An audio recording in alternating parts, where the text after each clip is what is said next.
Friends, आपने जो अभी सीन्स देखे हैं उससे भी ज़्यादा भयावह दृश्य अभी जोशीमठ में है। Hi friends, this is Shivani and I welcome you all in a new chapter of HS Vlogs which is about Joshimath. Joshimath, जिसको ज्योतिर्मठ भी कहते हैं, जो कि सी लेवल से 1875 मीटर्स की हाइट पे उत्तराखंड की चमोली डिस्ट्रिक्ट में लोकेटेड है। जोशीमठ अपनी पिलग्रिमेज साइट्स जैसे कि बद्रीनाथ, हेमकुंड साहिब का गेटवे भी माना जाता है। इसके अलावा यह हिमालयन टाउन अलकनंदा और धौली गंगा जैसी नदियों के कॉन्फ्लुएंस पे लोकेटेड है। इसके अलावा जोशीमठ अपनी कई स्पिरिचुअल प्लेसेस के लिए भी फेमस है, जैसे कि नरसिंह टेम्पल, भविष्य केदार, भविष्य बद्री, वृद्ध बद्री टेम्पल और शंकराचार्य मठ। इसके अलावा यहाँ पे कई tourist Auli and valley of flowers घूमने के लिए भी आते हैं। ओली, जिसे मिनी स्विट्जरलैंड भी बोलते हैं, जो कि स्कीइंग के लिए भी काफी फेमस है। वहां जाने के लिए जोशीमठ से ही रोपवे लिया जाता है, जो कि लॉन्गेस्ट रोपवे है।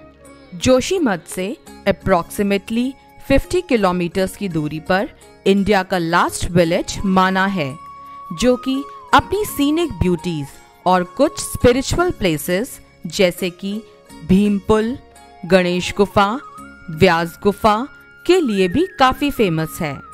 इसके अलावा जोशीमठ से कुछ ही दूरी पर इंडो चाइना का disputed border LAC line of actual control भी लोकेटेड है।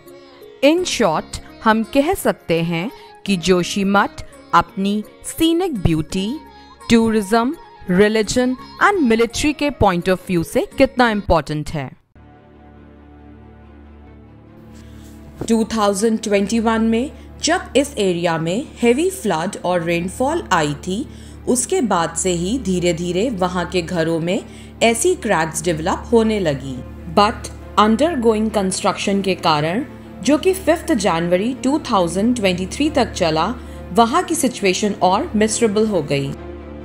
स्थानीय लोगों की माने तो NTPC के विष्णुगढ़ हाइड्रो इलेक्ट्रिक प्रोजेक्ट इसका जिम्मेदार है। जोशीमठ में अंडरग्राउंड टनल निकाली जा रही है, जिसके कारण कई एक्सप्लोजन्स किए गए, जिसकी वजह से जोशीमठ की हालत और खराब होती चली गई। इसके अलावा हेलांग विष्णुप्रयाग बाईपास की खुदाई को भी समस्या का कारण बताया जा रहा है। फ्लड के बाद 2020 से 2022 सिर्फ 2 सालों में यह एरिया 2.5 इंच तक धंस गया और इस फिनोमेना को लैंड सब्सिडेंस भी कहते हैं। हुआ यह था कि यहाँ सदियों पहले लैंडस्लाइड हुई थी और लैंडस्लाइड वाले एरिया में ही जोशीमठ बसा हुआ है। आसान भाषा में कहें तो यह एरिया लैंड डेवलपमेंट के लिए फिट ही नहीं है, क्योंकि यह लूज सैंड और रॉक से बना है, जिसे डेब्रिस कहते हैं। हिमालय दुनिया के यंगेस्ट माउंटेन्स हैं, जिनकी हाइट हर साल बढ़ती है। यह इंडियन प्लेट हर साल 2 इंचेस यूरेशियन प्लेट की ओर बढ़ती है और हिमालय माउंटेन्स को और पुश करती है, जिसकी वजह से हिमालय में भूकंप आता है।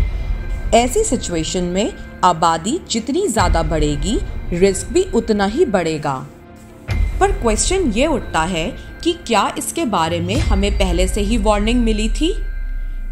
यस, 1976 में जब उत्तराखंड उत्तर प्रदेश का ही पार्ट था, मिश्रा कम्युनिटी रिपोर्ट साफ कहती है कि यह सारा डेवलपमेंट जिस एरिया में हो रहा है, वहां की रॉक स्टेबल ही नहीं है।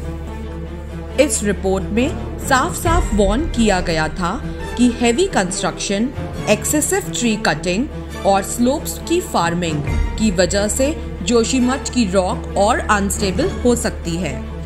तो सवाल यह उठता है कि जब ये बात हमें पहले से ही पता थी, तो एक्शन क्यों नहीं लिया गया? क्यों सब कुछ जानने के बाद भी जोशीमठ में हेवी डेवलपमेंट का काम चलता रहा? और अगर हम एक्सपर्ट्स की माने तो इन दरारों को भर पाना लगभग इम्पॉसिबल है। एक पूरा शहर तबाह हो जाने की कगार पर है।